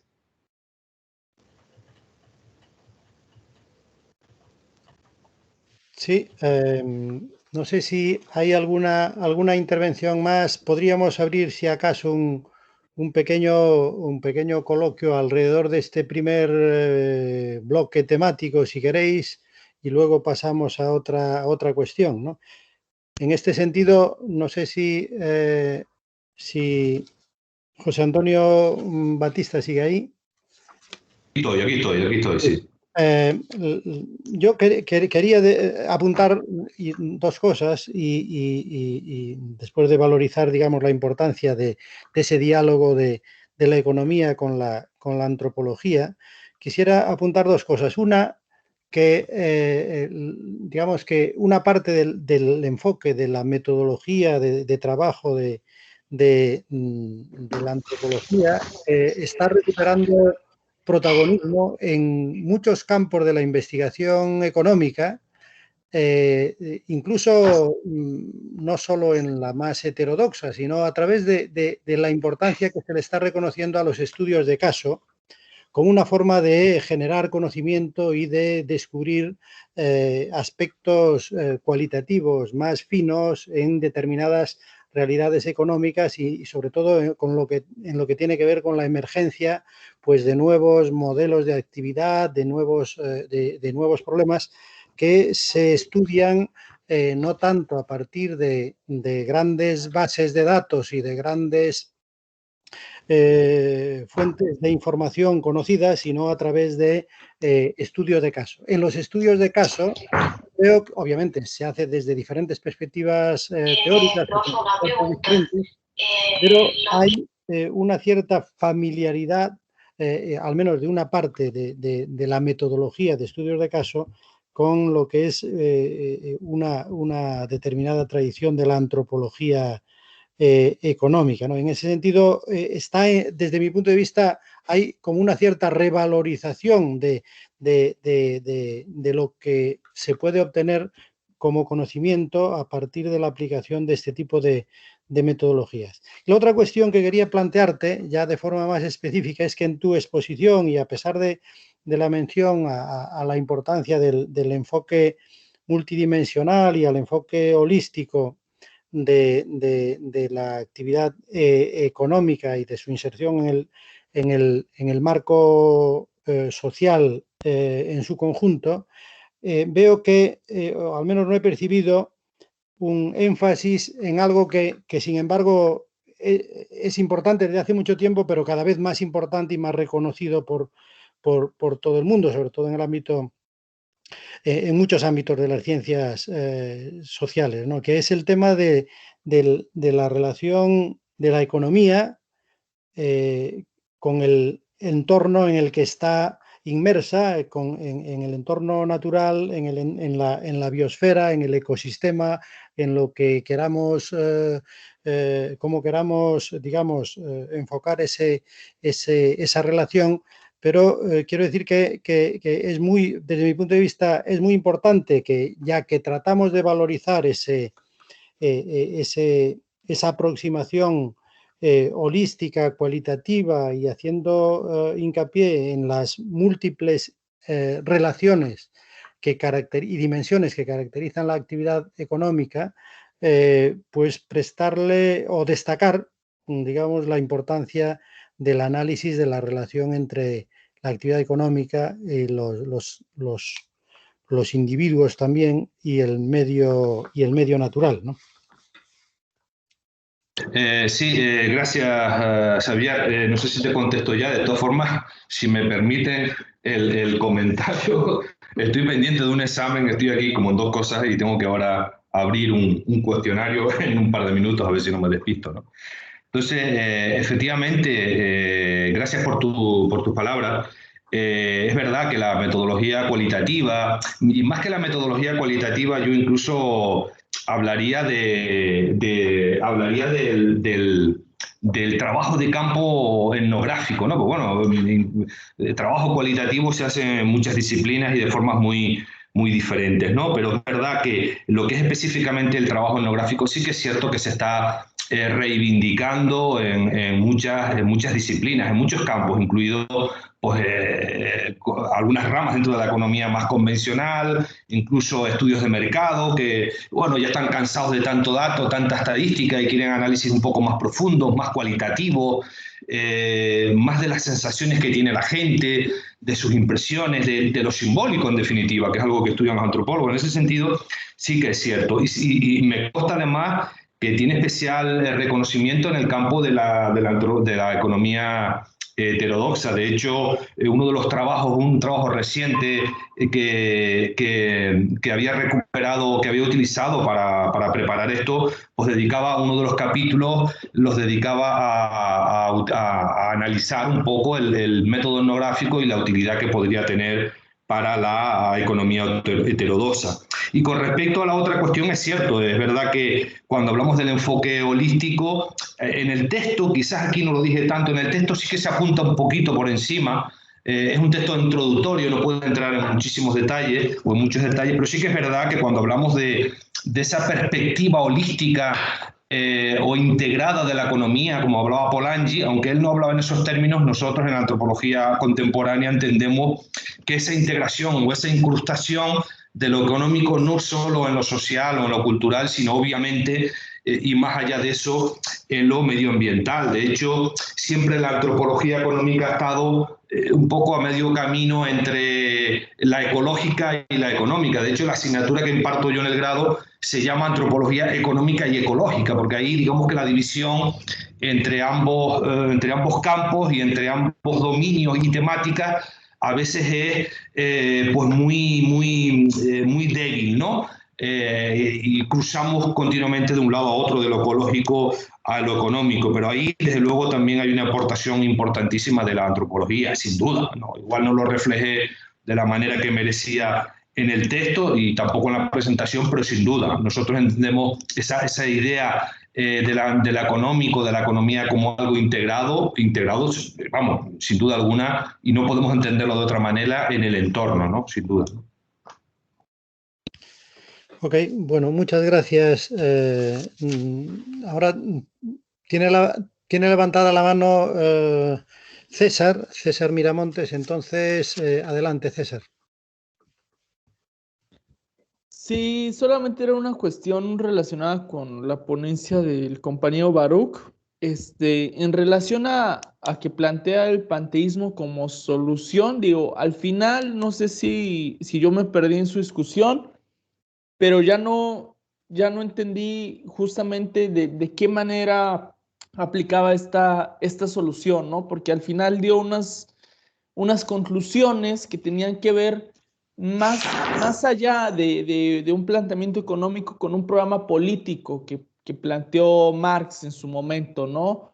Y al final, digamos, me quedó esa duda si él plantea esta idea del panteísmo orientada como solución a un programa político de Marx, ¿no? Que se manifiesta a través del manifiesto, ¿no? Del Partido Comunista, pero ya no entendí eso, ¿no? Y esa era la cuestión que a mí me surgió duda, porque al final yo me perdí en esta discusión que él mismo planteó, ¿no?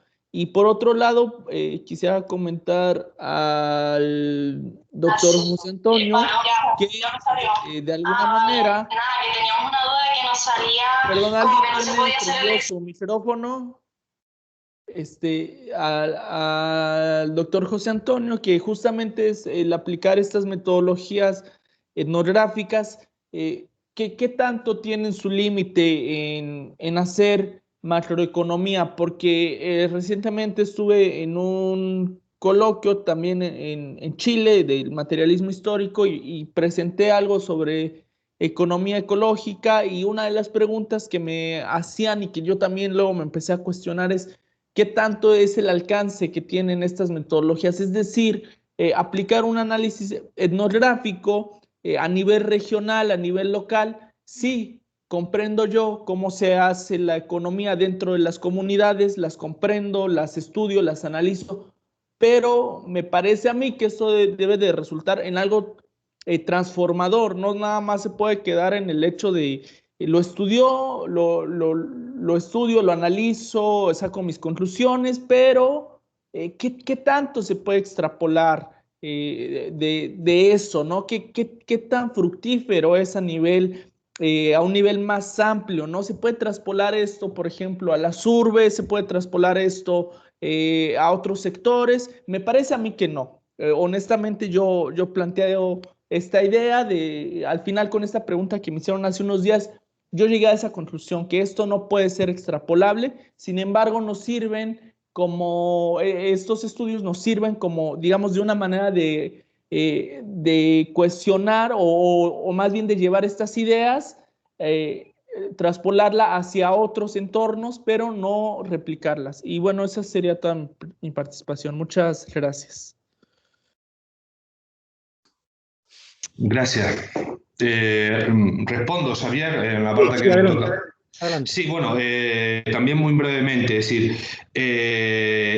hombre, es verdad que la antropología y específicamente el método etnográfico se ha empleado para estudios de casos y es verdad que, y así lo dije en mi intervención, sobre todo es verdad que ofrece mucha información cualitativa muy rica, de mucho detalle, muy profunda, pero tiene, digamos, esas limitaciones de escala o esas limitaciones espaciales. Es verdad que digamos, se han ido introduciendo algunas estrategias de investigación para solventar, digamos, esas limitaciones tradicionales o clásicas, ¿no? Se habla hoy en día, por ejemplo, de las etnografías multisituadas, es decir, hay que tener en cuenta que los antropólogos ya no hacen el típico estudio clásico de una comunidad como Malinowski y Lastrovian, ¿no? En Papúa Nueva Guinea, sino que ya los antropólogos modernos, por así decirlo, contemporáneos, estudian problemas concretos, las migraciones, todo el tema de la financiarización de la economía, que también lo estudian muchos economistas, de hecho hay varias sesiones de eso por lo que vi, en fin, todo el tema de la precarización del trabajo. Hay un montón de cuestiones que tratan los antropólogos en la actualidad, y lo que hacen muchas veces para solventar esos problemas de escala que tú bien has comentado, César, pues a veces se hace eso que se llama etnografías multisituadas, es decir, elegir muestras de comunidades representativas para tener esa visión más de conjunto. Eso por un lado. Y por otro lado, bueno, hay enfoques, digamos, de gran tradición en la antropología económica, como por ejemplo la economía política, que está muy entroncada con la economía política más clásica, y ahí podemos citar pues, a Eric Wolff y muchos otros autores, que digamos que no precisamente lo que no hacen, son autores que están a caballo entre la historia económica y la antropología, y no son autores que hacen estudios micro. O sea, las típicas etnografías las hicieron en su momento, pero digamos que han pasado a la historia de la disciplina y a su desarrollo teórico con enfoques mucho más amplios. Ya se estudia, o por ejemplo Sidney Mies, ¿no? Otro famoso antropólogo que estudia, por ejemplo, el papel del comercio del azúcar en el desarrollo de las sociedades contemporáneas, ¿no?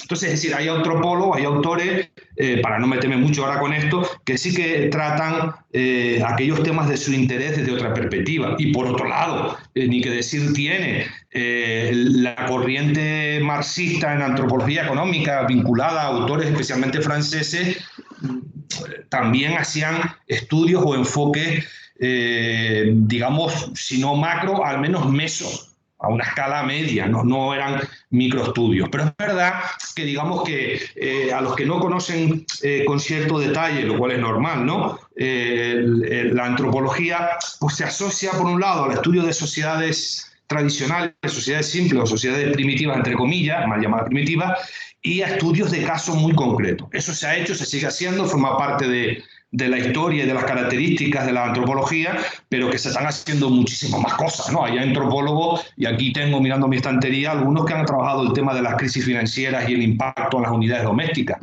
incluso en entornos urbanos, es decir que es muy amplio, ha cambiado mucho desde los tiempos iniciales de Malinowski, Framboa, Raymond Fear y todos estos autores, ¿no? Gracias. Ok, muchas gracias. Bueno, ¿alguna intervención más?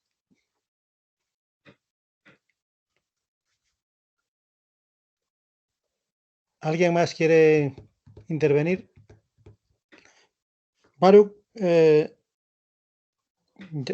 ok, ya bajaste la mano, ok. Hola, bueno, sí, con respecto a la pregunta que me hizo el compañero César, pues bueno, yo lo que intento decir con esta idea sobre el panteísmo en la economía de Marx es que, bueno, gracias a resaltar la idea de la naturaleza y el ser humano como parte de esa naturaleza en todo el aparato teórico de Engels y Marx, pues existe de alguna forma una alternativa a la idea de la cosificación del sujeto humano y también una idea alternativa a la cosificación de los recursos naturales, ¿no? Es cierto que al final he dicho que obviamente la economía de Marx no se queda en un análisis simplemente de la teoría, ¿no? Sino que pretende realizar una práctica. Esta práctica evidentemente es una práctica política que se materializa a través de un proyecto, ¿no? Que es el proyecto del comunismo, ¿no? En el cual estas ataduras o este conjunto de cuestiones que son presentadas en los manuscritos y también en el Capital como parte de un proceso de alienación del ser humano, pues se disuelve, ¿no? Porque el capitalismo pues llega a desaparecer, ¿no? Y con él sus problemas, ¿no? Eso es lo que creo, ¿no? Sí que existe un planteamiento evidentemente político, ¿no? O sea, no está desligado de lo político y bueno, la idea es que, bueno, yo creo que en la mayoría de las facultades de economía donde se enseña materialismo histórico, de alguna forma se ha perdido este proyecto político intrínseco a la obra de Marx y mi idea en la tesis doctoral es rescatarlo, ¿no? Aludir principalmente al sustento de que existe un trasfondo político y filosófico. Por otro lado, pues la verdad es que me ha sentado muy mal que digan que hablo filosofías hegelianas. O sea, es algo que o que sea un simple ejercicio escolástico, el estudio que realizo. Creo que se ha demeritado mucho el papel de la filosofía económica, que creo que es lo que yo hago, pero desde que Amartya Sen ganó el Premio Nobel de Economía por su famoso libro Ética y Economía, la filosofía ha venido, en el mundo anglosajón, ha venido cobrando espacio en las facultades de economía. Entonces, pues yo creo que más que nada, creo que es un poco intentar a través de todo este proyecto que tengo, a través de mi tesis doctoral, pues recordarle a los economistas que la economía no es solo análisis cuantitativo de teoría, de política económica, ni la política económica en sí misma, sino que la economía y todas las ideas económicas que tenemos hoy en día, pues tienen un background filosófico, político, ético,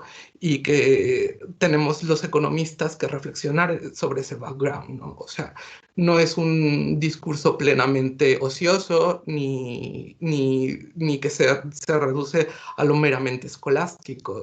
Como parte de un conjunto de reflexiones de esta tradición sobre reflexionar sobre la naturaleza, pues está el escrito de John Bellamy Foster sobre la economía ecológica de Marx, que tiene y que ha influenciado a muchos movimientos políticos a nivel mundial. Y pues bueno, eso sería todo.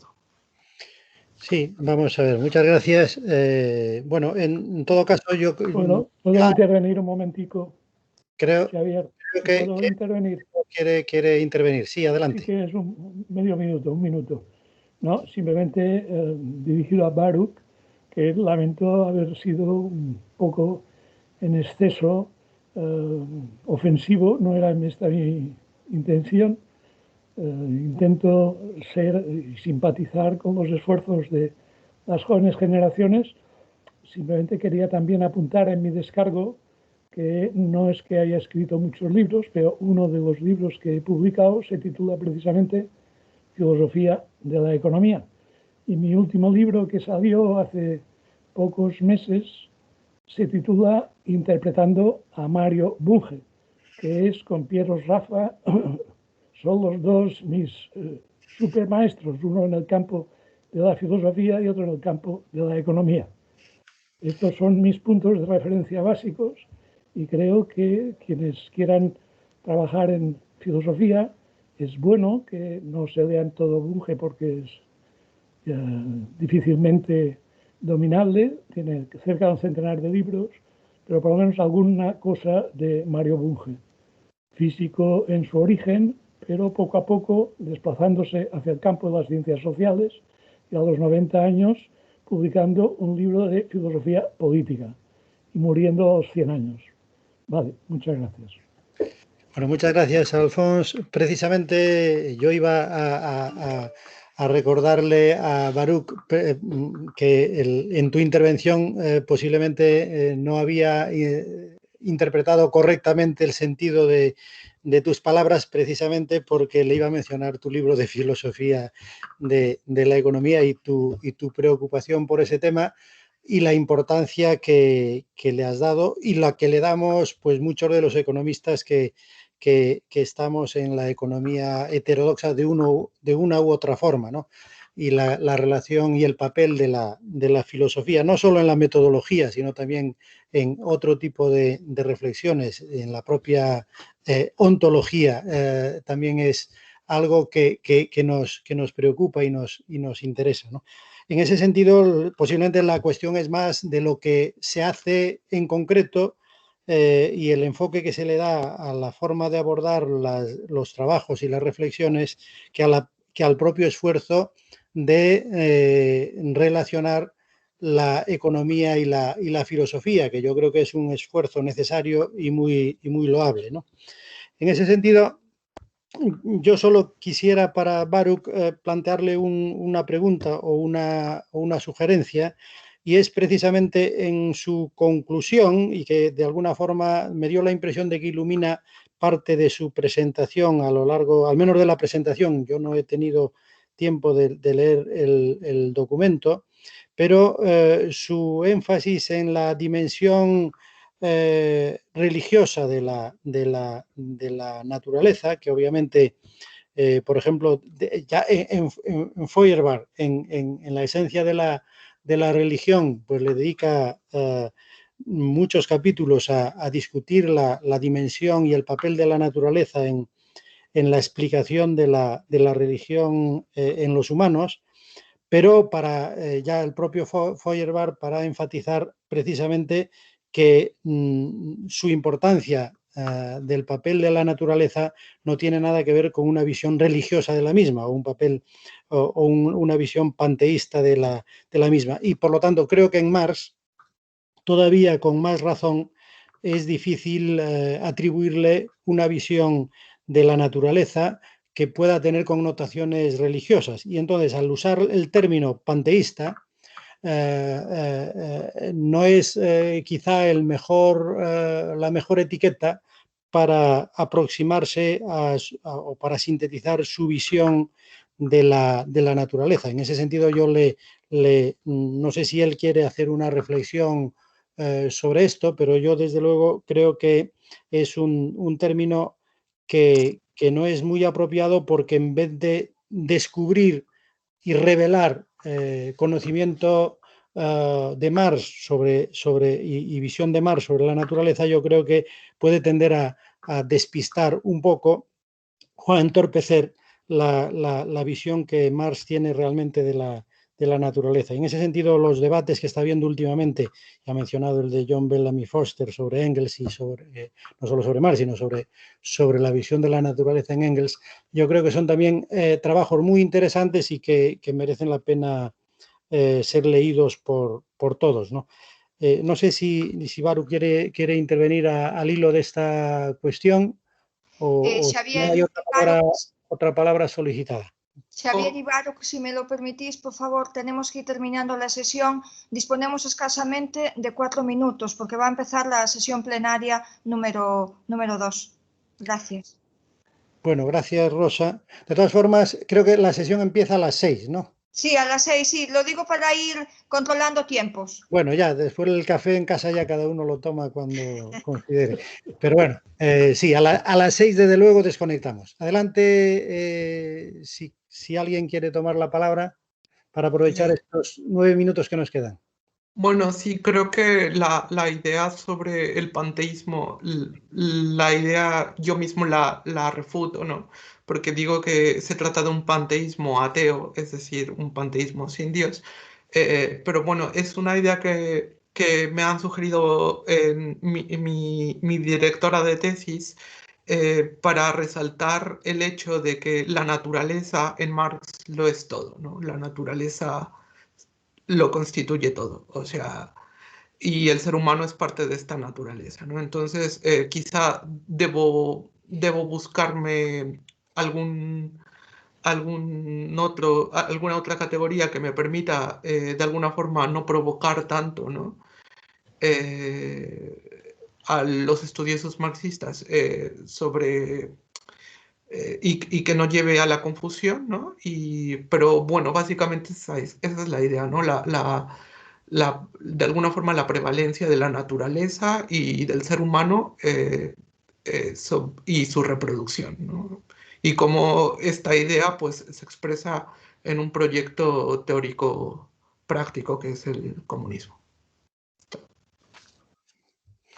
Ok, muchas gracias. No sé si alguien más quiere intervenir.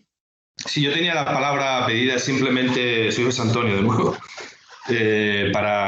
con respecto al compañero Baruch, y desde luego yo creo que todos los que hemos intervenido en esta sesión estamos de acuerdo en la importancia que tiene el enfoque filosófico de la economía. Al fin y al cabo, la economía heterodoxa es diversa, ¿no? Es muy amplia, ¿no? Tiene unas fronteras muy difusas entre los campos, y precisamente lo que enriquece al enfoque heterodoxo de la economía frente al ortodoxo es esa apertura, ¿no? Esa esa pluralidad, ¿no? Y yo creo, de hecho mi formación original, igual que la de muchos antropólogos, es filosófica, ¿no? Entonces, desde luego, nosotros creemos que el análisis o la crítica filosófica, ya no vamos a entrar en las cuestiones más de metodología, como se ha dicho, ¿no?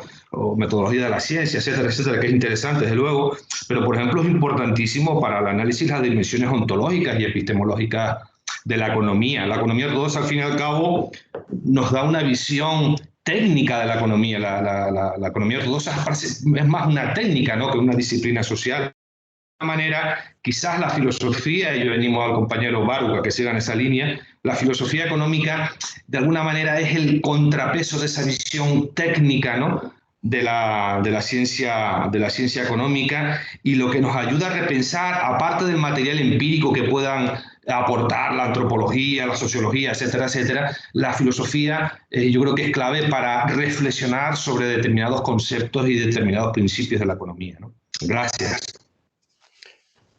Ok, gracias. ¿Alguien más quería intervenir?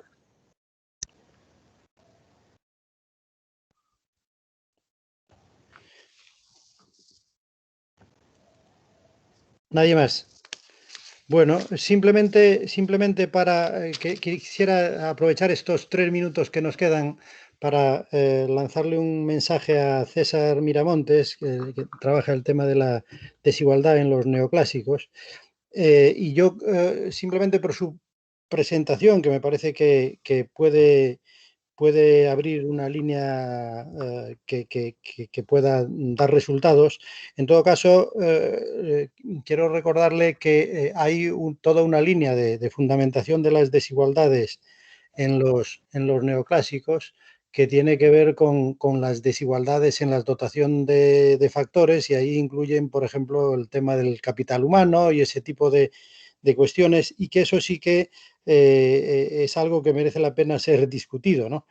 Y por otro lado, quisiera comentar algo que a mí me parece importante, y es que, claro, la idea de igualdad, en el fondo, si se va a discutirla más allá de lo que son los indicadores habitualmente utilizados por los economistas para medir las desigualdades de renta o desigualdades de riqueza, pues claro, en el fondo requeriría avanzar en un concepto mucho más profundo, también filosófico, de la desigualdad y del concepto de justicia, ¿no? El tema, todo lo que ha desarrollado con una perspectiva más liberal Rawls, o lo que hace Amartya Sen, pues claro, es incorporar otro tipo de dimensiones a lo que debe considerarse como elemento comparativo para definir luego las desigualdades, ¿no? Entonces, el concepto de... quiero decir que ahí hay toda una línea de cuestiones para fundamentar precisamente la idea y discutir la idea de desigualdades en el marco económico, que nos puede llevar muy lejos, ¿no? Pero que es bueno tenerlo en cuenta, ¿no? Bueno, no sé si hay alguna palabra de última hora rápida, si no, siguiendo un poco las instrucciones de la organización, a las 6 en punto empieza una sesión plenaria que os invito a participar, a asistir a ella, porque, digamos, intervienen dos colegas, dos compañeros que tienen mucho que decirnos. Santiago Álvarez Cantalapiedra, que nos va a hablar de las claves para pensar las transiciones ecosociales, y Alicia Valero, que va a hablar de los límites físicos para la transición energética, ¿no? O sea que, nada, gracias a todos y a todas por estar ahí en estas 2 horas, y bueno, nos seguimos viendo en las sesiones. Hasta luego. Gracias, buenas tardes.